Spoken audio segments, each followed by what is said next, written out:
नमस्कार, मैं आशीष Srivastava this academy में आपका स्वागत करता हूं। आज हम देखेंगे चरवाक का जो लास्ट लेक्चर है हमारा, जिसमें हम चरवाक के नीति विज्ञान की चर्चा करेंगे। ठीक, तो हम देखेंगे नीति विज्ञान, या इसे हम कह सकते हैं आचार मीमांसा।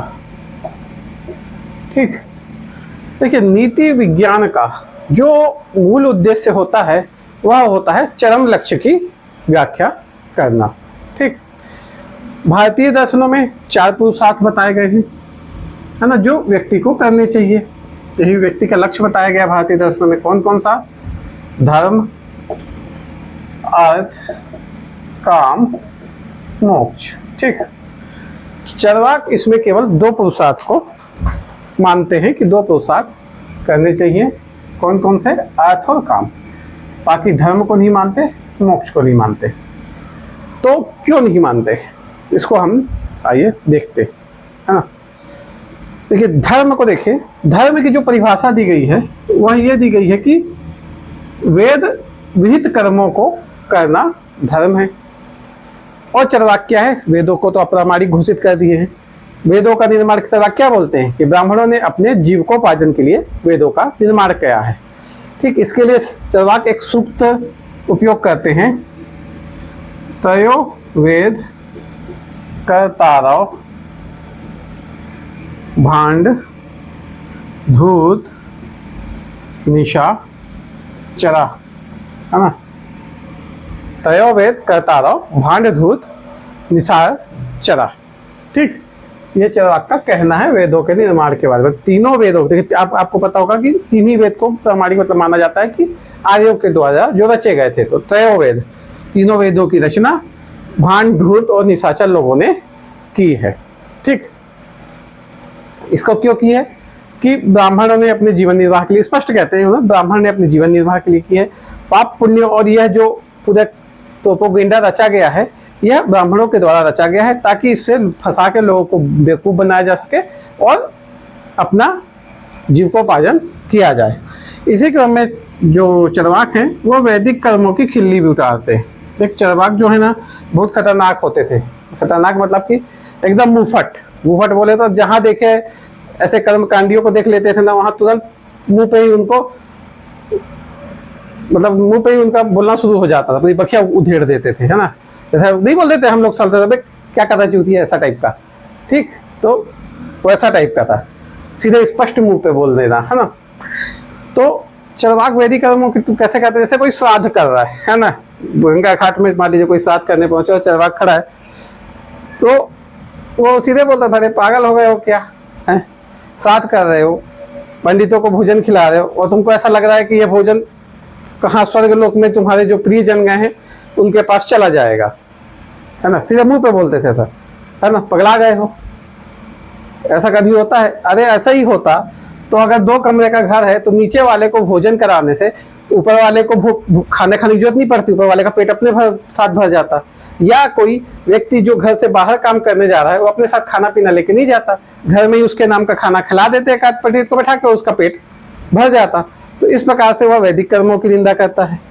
ठीक, बलि प्रथा की निंदा करता है, बोलता है जो बलि प्रथा है ये सिर्फ जो ब्राह्मण लोग हैं अपने मजे के लिए करते हैं। ठीक, लोगों को बेवकूफ बनाते हैं और ये बताते हैं बलि से स्वर्ग जाना, ये सब बकवास बातें हैं। अगर बलि से ही स्वर्ग जाया जाता है तो ये ब्राह्मण अपने खुद अपने माता पिता की बलि देके उनके लिए स्वर्ग की टिकट क्यों नहीं बुक कर लेते? ठीक, माता पिता छोड़ो, अपने लिए क्यों नहीं बुक कर लेते कि खुद अपनी बलि दे दे और सीधे स्वर्ग पहुंच जाए, है ना। तो ये सारी चीजें बातें क्या हैं? ढकोसले हैं। तो इनके जो विचार थे उस समय काफी क्रांतिकारी थे, लोग सुनते थे तो उनको एकदम से सदमा भी लगता था। जो भाई देखिए, जो एक मानसिकता को मानता है वो सुनेगा तो उसको सदमा लगता था, यार पागल हो गया, कैसी कैसी बात कर रहा है। और जो थोड़ा सा बौद्धिक विचार वाला था वो सोचेगा, यार एक बात तो सोचेगा ना कि यार सही बोल रहा है। ऐसा होता है कि अगर यहाँ जो आदमी मृत्यु हो गया उसको कैसे हम ऊपर खाना पहुंचा देंगे, है ना। और फिर ये भी बोलता है कि आत्मा नहीं है, मृत्यु लोग भी नहीं है, मतलब कि परलोक भी नहीं है। तो ये सब चीजें क्या है? केवल ढकोसले हैं। ठीक, तो इस प्रकार से यह क्या वैदिक कर्मों की निंदा करता है, वैदिक कर्म कांडों की। तो इससे क्या होता है कि समाज में क्या अंधविश्वास पे इसने एकदम कटाक्ष प्रहार किया। ठीक, बलि प्रथा ये सब उस समय आपको जब आप पढ़ोगे वैदिक काल, उत्तर वैदिक काल को तो समझ में आएगा कि उसमें भयंकर बलि दी जाती थी। कुछ भी हो तो ये ब्राह्मणवादी जो समाज था, मतलब जो पुरोहित लोगों का वर्ग था, वो उसको बोलते थे, बुलाते थे, हजारों की संख्या में पशुओं को काट दिया जाता था, केवल यही कि काटने से स्वर्ग की प्राप्त होगी, आपकी मनोकामना पूर्ण हो जाएगी। उस समय चरवाक ने एक अकेला ऐसा था जिसने एक तरफ से सबको छुट्ट बकना शुरू कर दिया, ठीक। बाकी लोग इसके क्या हो गए, दुश्मन बन गए। इसीलिए फिर मैंने बताया ना, चरवाक की कोई कृति हमको प्राप्त नहीं हुई, क्या है, सब जला दी गई है। ये भी एक कारण है कि भाई एक व्यक्ति जो विरोधी और बाकी सब के जब पेट पे लात मारना शुरू किया तो बाकी सब क्या हो गए, उसके ऊपर टूट पड़े और उसका आगे अभी हम देखेंगे, ठीक। देखिए वैदिक कर्मों को निंदा कर दी, ठीक। कर्म सिद्धांत की भी निंदा तो करते ही हैं वो। कर्म सिद्धांत कौन सा कर्म सिद्धांत, ऐसा कर्म नहीं कि भाई हम अभी कर्म करेंगे और कुछ पाएंगे। उनका कर्म सिद्धांत क्या है, जो पुनर्जन्म के कर्म का सिद्धांत जो चलता है कि आप इस जन्म में कुछ किए तो उसका फल मिलेगा अगले जन्म में, इस जन्म में कुछ नहीं मिलेगा। तो बोले जो पुनर्जन्म का ये जो सिद्धांत है वो क्या प्रत्यक्ष नहीं है, आपको अपने कर्म याद नहीं है, आपको पता नहीं आपने क्या कर्म किए थे। क्योंकि कर्म प्रत्यक्ष नहीं है इसलिए कर्म सिद्धांत भी गलत है। और नरक ना आत्मा है ना आपका स्वर्ग लोक है, तो ये सिद्धांत के होने का कोई अर्थ ही नहीं बनता। फिर वही चीज, ये सब सिद्धांत किसके लिए बनाए गए, अपने जीव को पाजन के लिए, ठीक। तो धर्म की ऐसे इन्होंने निंदा की, वैदिक कर्मकांडों की ऐसे निंदा की, कर्म सिद्धांत की ऐसे निंदा की, मतलब कुल मिलाकर धर्म को निंदा कर दी और सीधे बोल दिया कि धर्म कोई पुरुषार्थ नहीं है, ठीक। इसके बाद ये मोक्ष का खंडन करते हैं। मोक्ष का खंडन कैसे करते हैं, देखिए मोक्ष का अर्थ होता है दुखों का विनाश, दुखों का विनाश, ठीक। और चरवाक कहते हैं कि जब तक आप इस पृथ्वी में हैं, है ना, तब तक आप किसी ना किसी कष्ट से अवश्य ग्रसित होंगे, शारीरिक हो चाहे मानसिक हो, ठीक। तो अगर आपका जन्म पृथ्वी में हुआ है तो आपको कष्ट अवश्य मिलेगा, आप कष्ट मुक्त नहीं हो सकते। कष्ट की मात्रा में फर्क हो सकता है कि थोड़ा ज्यादा हो सकता है किसी को थोड़ा कम हो सकता है, यह ठीक। तो चरवाक का कहना यह है। और चरवाक बोलते हैं कि भाई आत्मा तो है नहीं, है ना, मतलब शरीर के साथ ही आत्मा का विनाश चरवाक बोलते हैं। आत्मा है नहीं तो मोक्ष का कॉन्सेप्ट है ही नहीं, स्वर्ग लोक नहीं है तो आत्मा कहाँ जाएगी, क्या है मोक्ष। तो वो बोलते हैं मृत्यु ही मोक्ष है, मृत्यु ही मोक्ष है, ठीक। तो आप कहना है कि मृत्यु ही मोक्ष है। और मोक्ष की प्राप्ति जीवन, कुछ जैसे कुछ दर्शन है जो बोलते हैं जीवन काल में मोक्ष की प्राप्ति हो जाती है, मतलब कि आप आनंद की अवस्था में पहुंच जाते हो। तो चरवाक का कहना है कि जीवन काल में मोक्ष की प्राप्ति नहीं होती। मोक्ष की प्राप्ति का एकमात्र साधन है कि आपकी मृत्यु हो जाए, तभी आपके दुखों का विनाश होगा, इसके पूर्व आपके दुखों का विनाश नहीं हो सकता। तो कुछ लोगों का जो ये कहना कि आप ये इसी समय इसी जन्म में सिद्धि पा जाते हो, आपको आनंद होता है, वो बोले कि वो सिर्फ कल्पना मात्र है, क्योंकि आपको कहीं ना कहीं चाहे थोड़ा ही कष्ट हो पर कष्ट तो होगा ही, ठीक। कष्ट को कम किया जा सकता है पर समाप्त बिल्कुल भी नहीं किया जा सकता। इसीलिए चरवाक बोलते हैं कि बुद्धिमान जो व्यक्ति हो कभी मृत्यु की कामना नहीं करता, ठीक। इसके लिए एक सूक्त यूज करते हैं, मरण में वाप वर्गा, ठीक। मरण उपरांत क्या है, सूत आपका सुख की कामना करना बेवकूफी है, क्योंकि आत्मा है नहीं, आपको सुख किसको मिलेगा सुख, ठीक। तो जो सुख है यही है, मरने के बाद कोई सुख नहीं, मरने के बाद सब कुछ समाप्त है और मृत्यु ही मोक्ष है। इस प्रकार से मोक्ष का भी खंडन करते हैं। और मोक्ष के लिए बोले कोई प्रयास करने की जरूरत नहीं है, जैसे ही आपकी मृत्यु होगी आपको मोक्ष स्वतः ही प्राप्त हो जाएगा। तो यह क्या खुद प्राप्त होगा, आपको उसके लिए कुछ करना नहीं है, काम खत्म, ठीक। तो इसके लिए सूक्त है मरण में वाप वर्गा, ठीक। इस सूक्त के साथ आपको लिखना है, मरण ही आपका क्या है, मोक्ष है, ठीक। तब अब क्या बच गया, अब चरवाक ने जीवन का लक्ष्य बताया क्या है, दो बचा, एक बचा आपका अर्थ और एक बचा काम। अब चरवाक बोलते हैं आपके जीवन का लक्ष्य ये दो है, अर्थ और काम। पर अर्थ को भी चरवाक परम लक्ष्य नहीं मानते, ठीक। जो अर्थ है यह भी आपका परम लक्ष्य नहीं है। परम लक्ष्य क्या है आपका, काम। अर्थ क्या है, चरवाक अर्थ को बोलते हैं साधन, अर्थ वह साधन है जिससे आपको सुखों की प्राप्ति होती है। ठीक, इसलिए अर्थ केवल इसीलिए उपयोगी है क्योंकि अर्थ से आप अपने लिए सुख खरीद सकते हो। ठीक, व्यक्ति का अंतिम पुरुषार्थ काम है। ठीक, देखिए यहाँ पे चरवाक के पास थोड़ी सी चीजें मतलब कि इसके विरोध में जाती है कि जब चरवाक काम को बोलता है तो लोग इसकी व्याख्या अपने अपने हिसाब से करते हैं।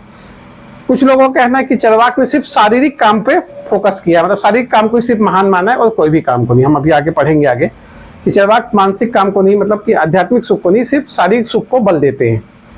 ठीक, लेकिन हमको ये भी चीज ध्यान रखना चाहिए कि हमको चरवाक का ओरिजिनल लिखा कुछ नहीं मिला, हमें जो भी मिले हैं उसके आलोचनात्मक जो उनके विरोधी रहे उनके लेख मिले हैं। तो उन्होंने किस चीज को किस हिसाब से दिखाया हम नहीं कह सकते। ठीक, तो चरवाक एक काम को बोलते हैं। काम क्या होता है? देखिए काम होता है, काम की परिभाषा व्यापक होती है। काम होता है मन की शांति, मन में आनंद, है ना। किसी व्यक्ति को पढ़ने में आनंद आता है तो वह वही का वो काम हुआ, है ना। आप किसी को ड्राइंग बनाने में आनंद आ रहा है वो भी काम के अंतर्गत आता है। ठीक, किसी को घूमने में आनंद हो रहा है उसको भी काम में आनंद आ रहा है। किसी को अपने बाबू सोनक घुमाने में आनंद आता है तो उसको भी वह भी काम के अंतर्गत आता है।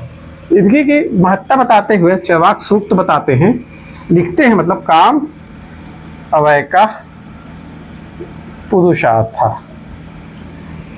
ठीक, काम ही अकेला पुरुषार्थ है ना। काम की प्राप्ति ही जीवन का चरम लक्ष्य है। मानव इच्छाओं की तृप्ति ही जीवन का परम तत्व है। ठीक, इसके लिए चरवाक उदाहरण भी देते हैं। भाई हर व्यक्ति काम कर्म करता है, क्यों? क्योंकि उसको सुख चाहिए। आप पढ़ रहे हैं, क्यों पढ़ रहे हैं? आपको जॉब चाहिए, पोस्ट चाहिए। ठीक, ताकि आप अपनी बाकी भौतिक जो भी जरूरत की चीजें उसको पूरा कर सको। मतलब अंततः आपका जो लास्ट पॉइंट है वो क्या हुआ? काम। जो सुख है वही काम है ना। तो अंत में आपको क्या चाहिए? काम। इसीलिए आप अभी कर्म कर रहे हो। ठीक, यही चीज बताते हैं चरवाक। हर व्यक्ति चाहे एक तपस्वी क्यों ना हो, वह भगवान की तपस्या क्यों कर रहा है? क्योंकि वह एक सुख पाना चाह रहा है।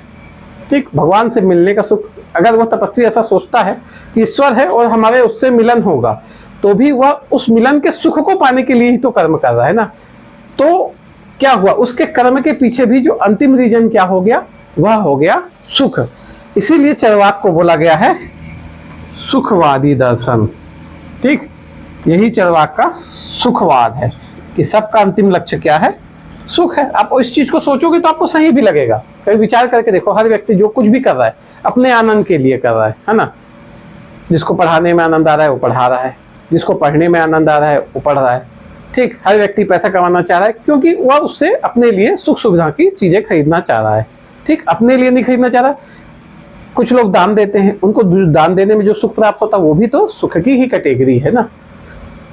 यहाँ पे थोड़ी सी एक गड़बड़ जो बताते हैं चरवाक, कहते हैं चरवाक ने सुखों में कोई गुणात्मक भेद नहीं किया। ठीक, इस चीज को ध्यान रखिएगा, जब भी लिखेंगे तो गुणात्मक भेद जरूर बताइएगा। गुणात्मक भेद नहीं किया मतलब चरवाक के लिए दान दक्षिणा करना या आध्यात्मिक सुख उतना ही मतलब प्रभावशाली है जैसे आप एक रसगुल्ला खाए और आपको जो सुख प्राप्त हुआ, और एक आध्यात्मिक सुख। दोनों के बीच में ना कोई उच्च सुख, उच्च स्तर का सुख और निम्न स्तर का सुख, ऐसे कोई कैटेगरी चरवाक ने नहीं बताई। ठीक, चरवाक के लिए सारे सुख क्या है? एक समान है। ठीक, तो चरवाक ने सुखों में क्या क्या अंतर नहीं किया। हम भी ये जानते हैं, देखिए कि सुखों में थोड़ा बहुत तो अंतर होता है ना। हमारे जीवन में ही कई स्तर के सुख हैं, है ना। कुछ सुखों को ऐसा होता है कि हम कई उच्च सुख के लिए कभी कभी हम निम्न सुखों का क्या करते हैं? परित्याग भी कर देते हैं। चलो ठीक है यार, जैसे कि अभी हमको कोई बोले सबको सोना पसंद है ना, आराम सो, लेकिन अगर पेपर आ जाए तो कुछ दिन सोना छोड़ के हम थोड़ा पेपर की तैयारी कर लेते हैं क्योंकि हमको सेलेक्ट होना है ना, ताकि हम एक और बड़ा सुख प्राप्त कर सके। अर्थ हमको फाइनली पाना सुखी है, लेकिन थोड़ा सा हमने सुखों को क्या किया? वर्गीकरण कर लिया। लेकिन चरवाक क्या कहते हैं? एक रसगुल्ला खाने में जितना सुख है उतना ही सुख आध्यात्मिक सुख है। मतलब एक संत योगी को जो सुख मिल रहा है अध्यात्म में, दोनों में कोई गुणात्मक भेद नहीं है। जो आलोचनात्मक है वो यह भी बोलते हैं कि चरवाक ने बौद्धिक सुख, वही आध्यात्मिक सुख से ज्यादा शारीरिक सुख पे बल दिया है। ठीक, तो चरवाक का जो फोकस का है वो क्या है? शारीरिक सुख, है ना। तो मिटाते हैं, चलिए। तो चार्वाक का जो केंद्र आ गया वो आ गया आपका शारीरिक सुख, है ना। शारीरिक सुख में कैसा है कि देखिए चार्वाक बोलते हैं कि दुख के डर से सुख त्यागना मूर्खता है। ठीक, अभी हम इसको देखेंगे तो हमको लगेगा ठीक भी तो बोल रहा है, गलत क्या बोल रहा है। दुख के डर से सुख त्यागना मूर्खता है, चार्वाक का कहना है। चार्वाक इसके लिए कुछ उदाहरण देते हैं, जैसे कि बोलते हैं कि भूसे से मिश्रित होने के कारण अनाज को त्याग देना मूर्खता है। बात सही है ना, लेकिन इसकी व्याख्या की कैसे गई है। ठीक, ये चार्वाक के सुखवाद दिखाने के लिए, लेकिन अगर आप इसको थोड़ा सा सोचो तो ये बात सही है, सुखवाद नहीं, ये कर्म भी तो दिखा रहा है कि आप थोड़ी सी परेशानियों के चक्कर में सुख को छोड़ नहीं सकते। सुख मतलब वह जो चावल है, वह जो आपका लक्ष्य है ना। जैसे आप अभी पेपर की तैयारी कर रहे हो, बीच में संघर्ष आएगा, लंबे संघर्ष आते हैं, वह व्यक्ति ही सफल होता है जो संघर्षों को पार कर जाता है। ठीक, तो क्या आप संघर्ष के डर से सुख को पाना छोड़ दिए? नहीं छोड़े ना। तो चार्वाक यहाँ पे क्या गलत कहा? नहीं कहा, है ना। लेकिन इसको दूसरे तरीके से दिखाया कि ये दिखा दे कि चार्वाक भोगवादी है। उसको कह रहा मतलब कि भूसा है तो भूसे के साथ आप चावल जरूर खा लो। ठीक, जैसे भिखारी के डर से चार्वाक देते हैं, तो ये सुखवाद की तर्क देते हैं चार्वाक सुखवाद के लिए कि भिखारी के डर से आप अपने लिए तो अच्छा पकवान बनाना बंद नहीं कर सकते। सही बात है, ऐसा तो नहीं कोई भीख मांगने आएगा आपके गेट पे तो आप खाना बनाना बंद कर दो, क्या भीख नहीं देना इसलिए हम खाना बनाना बंद कर दे। ये चार्वाक अपनी व्याख्या खुद कर रहे हैं ना।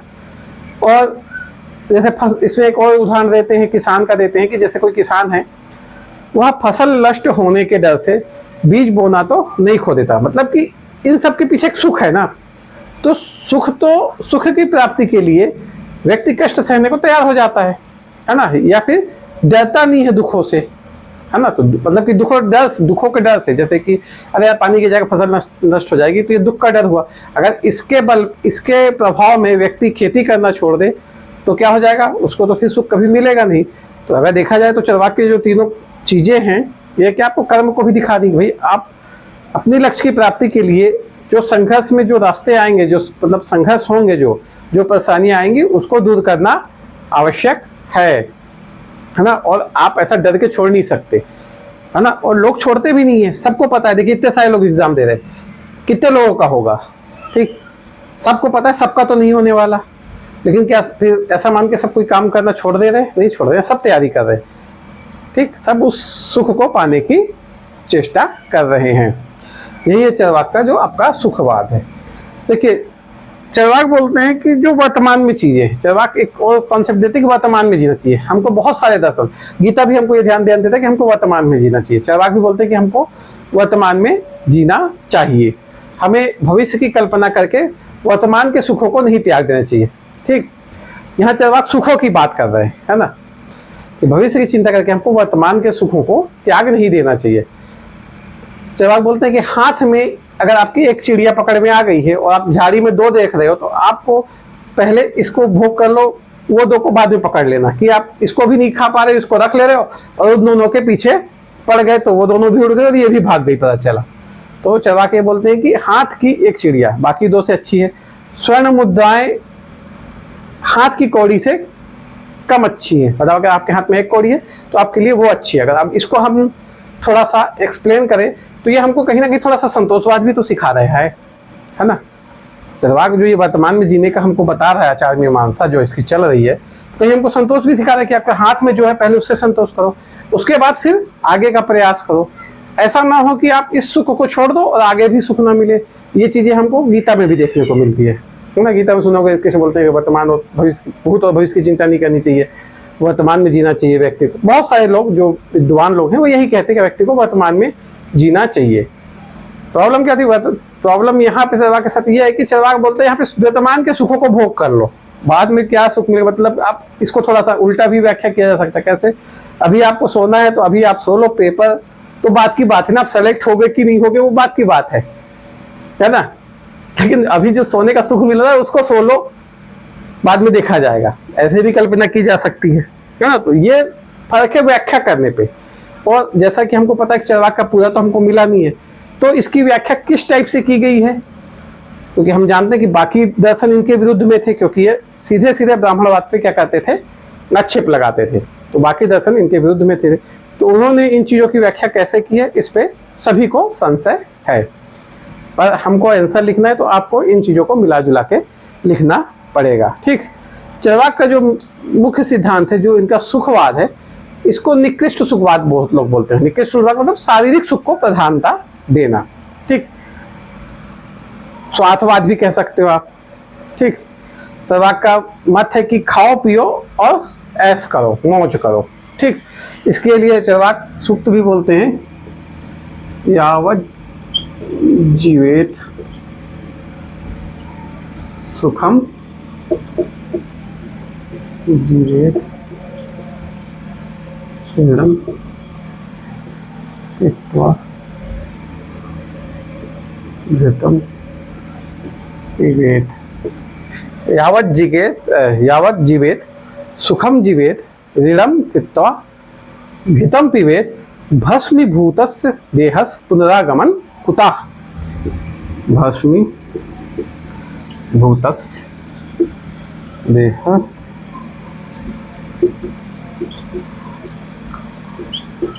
कुतः। ठीक, क्या बोलने थे आप? जब तक जियो सुख से जियो, है ना। देखिए ये जो है ना, ये सुख, यहीं पे चरवाक थोड़ा सा निकृष्ट हो जाता है। कैसे हो रहा है? जब तक जियो सुख से जियो, चाहे तो ऋण ही लेना क्यों ना पड़े, ऋण लेके घी पियो। ठीक, मतलब ये बताए कि सुख से जियो चाहे सामने वाले का नुकसान हो जाए। ठीक, इसीलिए यहाँ पे फिर चरवाक को क्या बोला जाता है?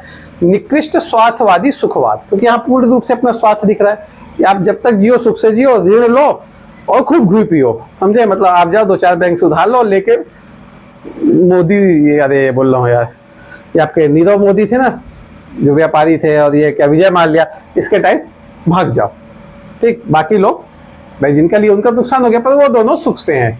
तो यावत जीवेत सुखम जीवेत दृढ़ं हित्वा घृतं पिबेत भस्मीभूतस्य देहस्य पुनरागमन कुतः। क्योंकि चरवाक बोलते हैं कि आत्मा नहीं होती, तो एक बार देह खत्म हुआ और जला तो कहीं से आपका पुनर्जन्म नहीं होने वाला है कि आप ये सोचो तो मैं लौट के आऊंगा तो मेरे को दंड मिलेगा।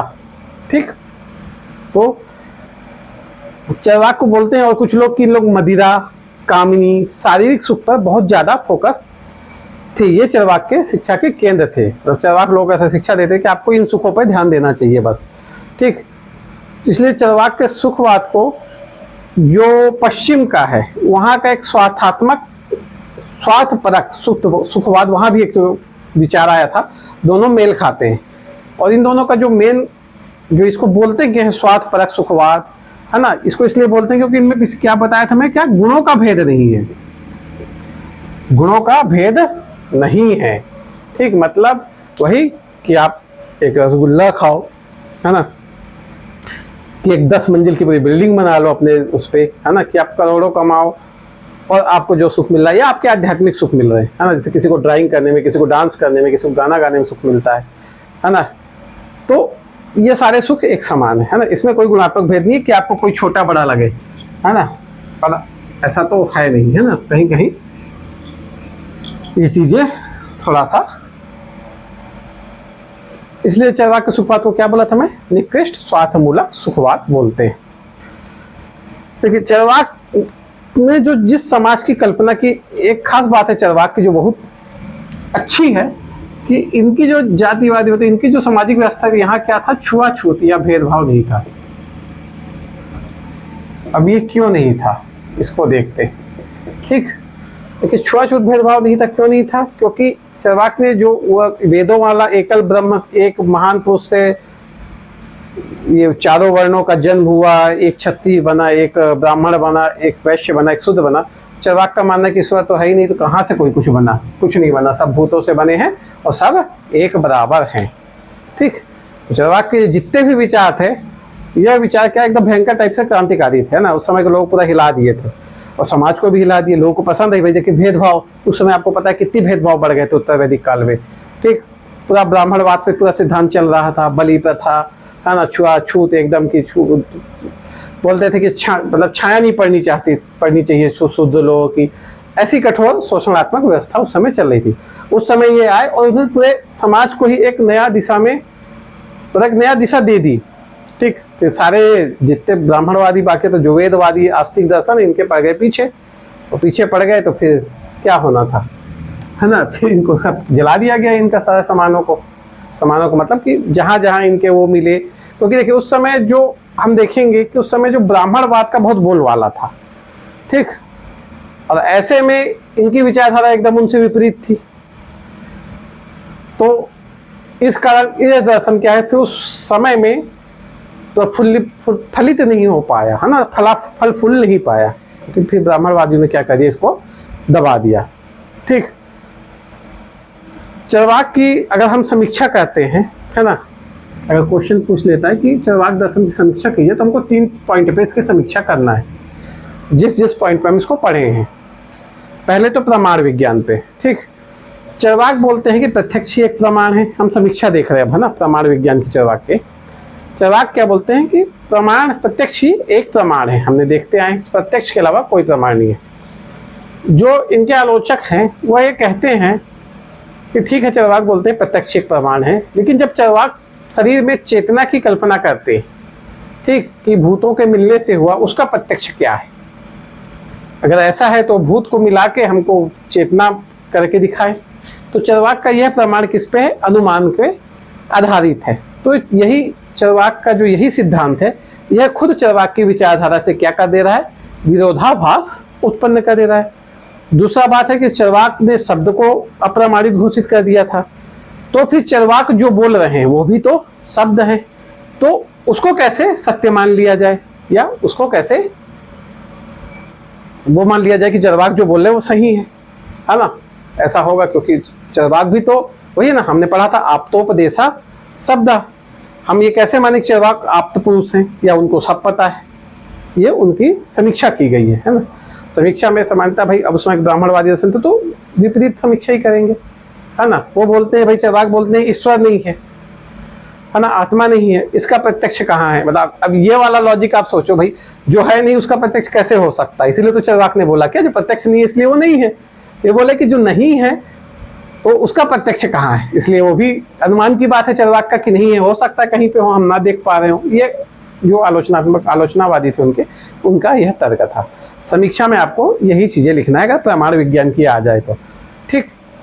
दूसरा है तत्व विज्ञान की समीक्षा। देखिए, तत्व विज्ञान में चरवाक ने केवल 4 भूतों को माना है, ठीक, और तो जो इनकी आलोचना करते हैं वो ये कह रहे हैं कि जब चरवाक 4 भूतों को मानते हैं तो इससे सृष्टि का विनाश, मतलब विकास कैसे हुआ? क्योंकि भूत निर्जीव हैं, निर्जीव हैं तो आपस में कैसे मिल गए? निर्जीव तो अलग अलग होना चाहिए, आपस में कैसे मिल गए? ठीक, जबकि हालांकि चरवाक ने इनको बताया कि भाई ये स्वभाव है इनका, ठीक, इनको कोई मिलाने के लिए किसी तीसरे शक्ति की जरूरत नहीं है, ये क्या इनका स्वभाव है, ये स्वाभाविक रूप से विश्व का निर्माण करते हैं। लेकिन जो आलोचनावादी थी उनको आलोचना करनी है तो उन्होंने एक तर्क निकाला कि ये निर्जीव है तो आपस में कैसे मिल गए, पहली चीज, ठीक। अगर फिर वही आपका जो व्यवस्था कैसे है, सूरज उगता है, हम देखते हैं डेली सूरज उगता है, चांद डूबता है, तो खैर उस समय तो इस चीज की लोग कल्पना नहीं करते होंगे कि पृथ्वी घूमती है ना, केवल सूरज चांद पृथ्वी के अलावा भी और भी दुनिया है। तो उन्होंने अपने हिसाब से उसका खंडन किया, सूरज डूबता है, हमको एक व्यवस्थित व्यवस्था दिखती है, स्वाभाविक नहीं हो सकता, ठीक, ईश्वर नहीं है तो उसका हमारे पास प्रमाण नहीं है ना। और जैसे कि इन्होंने बोला कि जैसे कि विश्व का निर्माण हुआ 4 तत्वों से, यूनिवर्स का निर्माण हुआ, फिर चरवाक यहाँ पान की उपमा से इसको सिद्ध करते हैं। तो ये जो पान की उपमा दी गई है, क्या है? ये उपमा है ना, ये प्रत्यक्ष नहीं है। जो आलोचना का कहना है, ये जो पान की उपमा दी चरवाक ने कि 4 लोग मिले और एक चैतन्य का, विश्व का विकास हो गया, चैतन्य का विकास हो गया, निर्जीव वस्तुएं बन गई, सजीव वस्तुएं बन गई। फिर चरवाक पान का उदाहरण देते हैं कि पान में जैसे कि जो दिख रहा है वो है नहीं, पर चबाने से उसमें एक लाल रंग आ जाता है जो उसमें अनुपस्थित था। बोले ये तो उपमा है, ये तर्क भी नहीं है।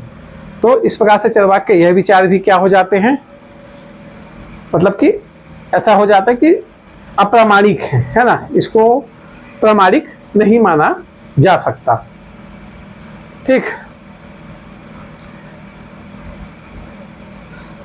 इसी प्रकार ये भी बोलते हैं कि ईश्वर नहीं, आत्मा नहीं, ये भी इनका क्या अनुमान है, इसका कोई प्रत्यक्ष नहीं है ना। हालांकि ये तो आप भी समझ रहे हो गया, जो चीज नहीं है उसका प्रत्यक्ष कैसे हो सकता है ना। अगर नहीं है तो, और जो मानते हैं वो ये तो उनके लिए मतलब कि देखिए, जब हम बोला ना दर्शन आप पढ़ोगे ना तो आपको मन में, अगर आप एक विचार को सही मान लिए तो ही दर्शन आपको पूर्ण लगने लगेगा।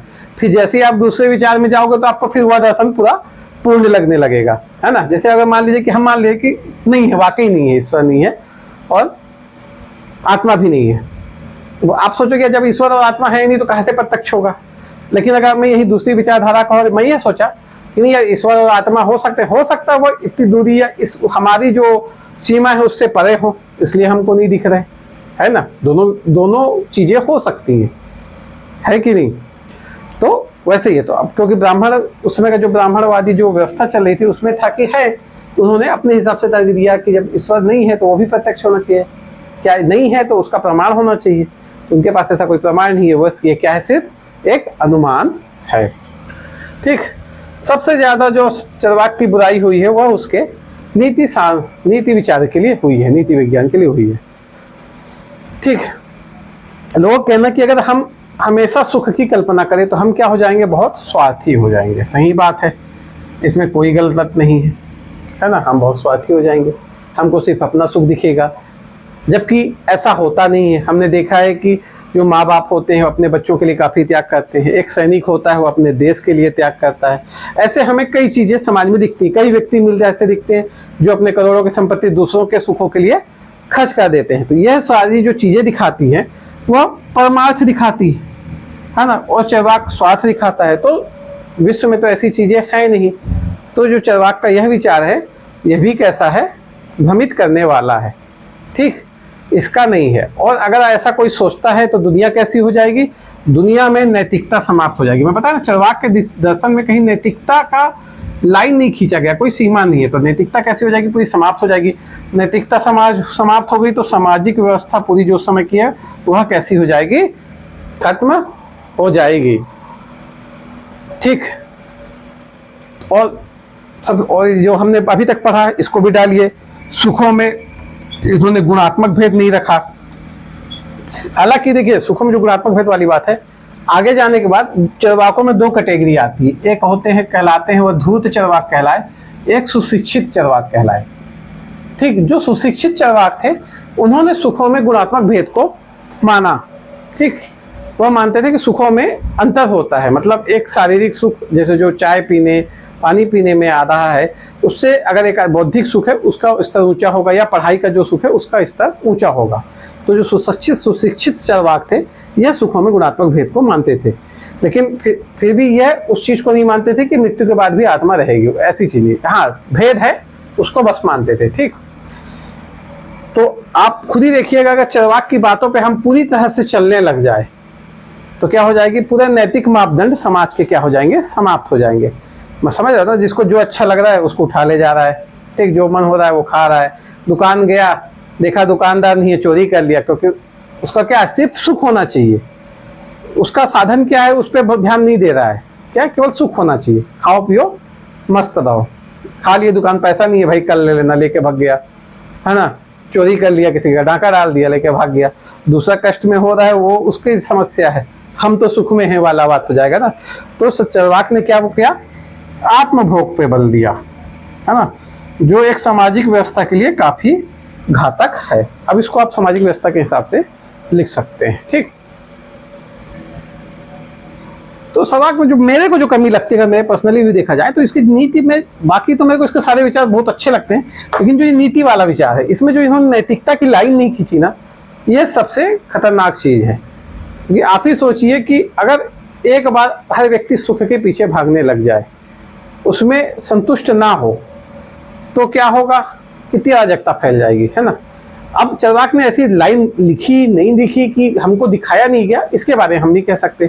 जब भी हम कुछ चीज कह रहे हैं तो हमको हमेशा एक चीज ध्यान रखना चाहिए कि चरवाक की हमें कोई भी ओरिजिनल चीज नहीं मिली है। हमें जो भी मिले हैं दूसरे ग्रंथों में जो उसकी आलोचनाएं हैं वहीं से जो थोड़े बहुत सूत्र मिले हैं वही मिले हैं। ठीक, तो उन्होंने एक्चुअली क्या कहा, हम आज भी अनभिज्ञ हैं इस सुख के बारे में। क्या पता कि केवल वही सुख के बारे में लोग दिखा रहे हैं जो, या पूरे कॉन्टेक्स्ट में नहीं दिखा रहे हैं। जैसे आप कल देखते हो ना, क्लिप चलता है, केवल शॉर्ट्स में कटिंग करके बीच का दिखा दिया, आगे पीछे क्या था किसी को पता नहीं, जो बीच में जिसको जैसा समझ में आया वो वैसा ले लिया अपने लिए, है ना। वैसी समस्या कुछ यहाँ पे भी है, क्योंकि हमको इसका कुछ भी ओरिजिनल या पूरा कॉन्टेक्स्ट नहीं मिला है। जो है दूसरों के सुख हैं, सामने वाले ने कितना सुख उठाया है नहीं उठाया है हमको क्या पता, है ना। तो सीधी सी ऐसी बात है कि आप किसी आदमी के बारे में ऐसा बोलो कि यार ये देखो ये जा रहा है, ये बहुत कमीना आदमी है, आपका दोस्त बगल वाले को बोलेगा यार बहुत कमीना है, उसके बाद वो तीसरे को बोलेगा यार बहुत कमीना है। बाद में पता चल रहा है कि, तो अब पता क्या चल रहा है, अब आप चारों के लिए, है ना, जिसको जिसको आपने ऐसा बोला, उसकी पहली विचारधारा उस व्यक्ति के लिए क्या आएगी, जो उसको नहीं जानता है, वो पहले उसके लिए पूर्वाग्रह बना लिया, ये आदमी कमीना है ना। तो सेम ऐसी कंडीशन इधर पे भी है। चलिए, अगर एक क्वेश्चन पूछ सकता है, चरवाक का भारतीय दर्शन में योगदान। देखिए, इसका योगदान हम देखेंगे चरवाक का, कि चरवाक ने क्या किया उस समय, जो सामाजिक व्यवस्था थी, जो जैसे चरवाक को बताया कि चरवाक के जो दर्शन में छुआछूत नहीं था, तो इन्होंने छुआछूत का क्या कर दिया, मतलब छुआछूत को समाज में नहीं माना, और ये जो माना इसको एक बुराई माना या धूर्तता मानी। ठीक। दूसरा, चरवाक ने अंधविश्वासों पे कटाक्ष किया, मैं बताया आपको, जैसे वो बलि प्रथा पे, ठीक, आपका वो जो श्राद्ध वैदिक जो कर्मकांड करते हैं, श्राद्ध देना है ना, तो वो खिलाना है, पंडित को खिलाना है कि ऊपर सीधे हमारे पूर्वजों को मिलेगा। ठीक, ये सारी प्रक्रिया, बलिकांड और ऐसे जितने भी कर्मकांड है, पूजा करना, हवन करना, हवा में घी डालना, दूध डालना, ये सब डालना। ठीक, इन सबकी उन्होंने निंदा की, भाई कि आप हवन करके जब ऊपर पहुंचा सकते हो तो भाई खाने की जरूरत क्या, आप ऊपर बैठ जाओ, नीचे हवन कर देंगे, आपको खाना मिल जाएगा, आपको काहे नीचे आके खाना खाते हो, या फिर आप गए हो बाहर तो हवन कर देंगे, आपके पास पहुंच जाएगा, या किसी पंडित को खिला देंगे, आपके पास पहुंच जाएगा। तो इस प्रकार के जितने भी अंधविश्वास, कर्मकांड, इस पे चरवाक ने उस समय कटाक्ष किया। ठीक, कटाक्ष किया तो लोगों का एक प्रबल इनके प्रति एक अच्छा वो आया था, मतलब कि क्या, फॉलोवर इनके बहुत बढ़ गए थे। हमने बताया था उस समय क्या वैश्यों का भी प्रभुत्व बढ़ रहा था, तो वैश्य और इस प्रकार के शूद्र जो लोग थे, जिनका मतलब कि समाज में भेदभाव के कारण बुरा हाल था, बलि प्रथा के कारण जिनके व्यापार नुकसान हो रहे थे, उन लोगों ने इनको क्या किया, समर्थन भी किया। ठीक। अब जैसे मैंने चरवाक का पीछे भी एक ठोप आपको बताया था कि जो वो कि जैसे कि ये वाला, ये फसल नष्ट होने के डर से आदमी क्या करता है कि बीज बोना या फिर मेहनत करना नहीं छोड़ देता। तो यहाँ देखा जाए तो यहाँ सुखवाद तो है, लेकिन इस सुखवाद के साथ चरवाक क्या है, संघर्ष करना भी तो सिखा रहा है कि आपको अपने लक्ष्य के प्रति क्या करना है, संघर्ष करना है। तो यहाँ पे हमको चरवाक कर्म पर बल तो दे रहा है, लेकिन वह कर्म कैसा है, एक सुख को प्राप्त होने के लिए। ठीक है कि नहीं। अब देखो, ये वाला सुख तो जब पढ़ते हैं, इसके ये वाली विचारधारा पढ़ते हैं, तो हमको लगता है कि यार यहाँ तो ये विचारधारा थोड़ा सा अलग लग रही है हमको। कैसे अलग लग रही है, मतलब एक तो यहाँ पे यह बता रहा है कि कर्म करना चाहिए, सुख पाना है, लेकिन यह जो सुख है यह उच्च स्तर का सुख है ना भाई। आप सफल हो गए, आप पैसे कमाओगे, अपने घर परिवार को संभालोगे, तो उच्च स्तर का सुख हो गया। लेकिन जब बाद में आता है तो चरवाक बोलता है केवल आत्मभोग, केवल अपने लिए भोग करो, है ना। मतलब जो बताया गया हमको दूसरे राइटर वो बोलते हैं आत्म, केवल अपने लिए सुख, आप जॉब पाओ सिर्फ अपने लिए, अपना खाओ अपना पियो, किसी से कुछ लेना देना नहीं। तो यहाँ फिर चरवाक क्या है, गलत हो जाता है ना। योगदान में यही है कि इसने भारतीय दर्शन को क्या कर दिया, कटाक्ष किया, उसके अंधविश्वास पे कटाक्ष किया, है ना। इससे क्या हुआ, इससे हमारा भारतीय दर्शन पुष्ट हुआ। पुष्ट कैसे हुआ भाई, आप जब किसी की कमियां बताओगे तो वो क्या करेगा, अपने आप में सुधार करेगा। यही भारतीय दर्शन में हुआ। इन्होंने कमियां बताई, फिर भारतीय दर्शन में क्या है, धीरे धीरे अपने आने वाले दर्शन में, और जो नए जो दर्शन के जो आपके नए स्कॉलर्स निकले, उन्होंने उस दर्शन में क्या है, सुधार करना शुरू किया। फिर आप आगे देखो कहीं कहीं फिर भेदभाव पे भी चीजें कम होती हैं, कर्मकांड पे फिर बहुत सारे लोग कर्मकांड से हट जाते हैं। जब हम शंकर का द्वैत पढ़ते हैं तो वहां भी कर्मकांडी जैसे कर्मकांडों को उतना ज्यादा बल नहीं दिया जाता, है ना। तो इस प्रकार से क्या है, भारतीय समाज किससे, अंधविश्वास, कर्मकांड, रूढ़िवादी प्रथाओं, इन सब चीजों से दूर हुआ। और जो मतलब वेदों में जो बहुत ही अति कर्मकांड चीजें लिखी गई थी, उन सब चीजों से भी समाज को काफी हद तक छुटकारा मिला। जो नियम थे कठोर, ब्राह्मणों ने उन नियम को क्या किया, मतलब भाई अब उनको टक्कर देना है, अपने विचारों को सही साबित करना है, तो क्या करेंगे, चीजों को सुधारेंगे। तो इस प्रकार से भारतीय दर्शन क्या हो गया, और भी ज्यादा पुष्ट हो गया, और भी ज्यादा सुधरा, और उसने अपने आप को सुधारा, फिर अपने एक अलग चरण में प्रवेश किया। ठीक, तो इस प्रकार से आप भारतीय दर्शन में इनका योगदान भी लिख सकते हो, 4-5 लाइन। अब योगदान लिखेगा तो पहले तो आप ये बता देना कि इन्होंने कैसे क्या किया, कटाक्ष किया, जैसे बलि प्रथा पे किया कटाक्ष, है ना, अंधविश्वास पे किया, मतलब सीधे सीधे कटाक्ष, है ना। तो इस प्रकार की 1-2 लाइन लिख देना कि इन्होंने अंधविश्वास से कटाक्ष किया, इस पे किया। तो इससे क्या हुआ, भारतीय दार्शनिक जो उस समय के थे वो क्या हो गए, व्याकुल हो गए, कह रही है तो हमारे पूरे सिद्धांत पे क्या हो गया, अच्छे पाने लग गया। तो उन्होंने अपने सिद्धांतों को क्या किया, फिर मजबूत किया, पुष्ट किया, है ना, अपनी कमियों को क्या किया, सुधारा, जिससे क्या है, भारतीय दर्शन और भी मजबूत स्थिति या पुष्ट स्थिति में पहुंच गया। ठीक, तो ये आज हमारा चरवाक यहाँ समाप्त होता है। उम्मीद करता हूँ कि आपको पसंद आया होगा लेक्चर, है ना। आपको लेक्चर पसंद आया हो तो इसको लाइक और सब्सक्राइब जरूर करें। धन्यवाद।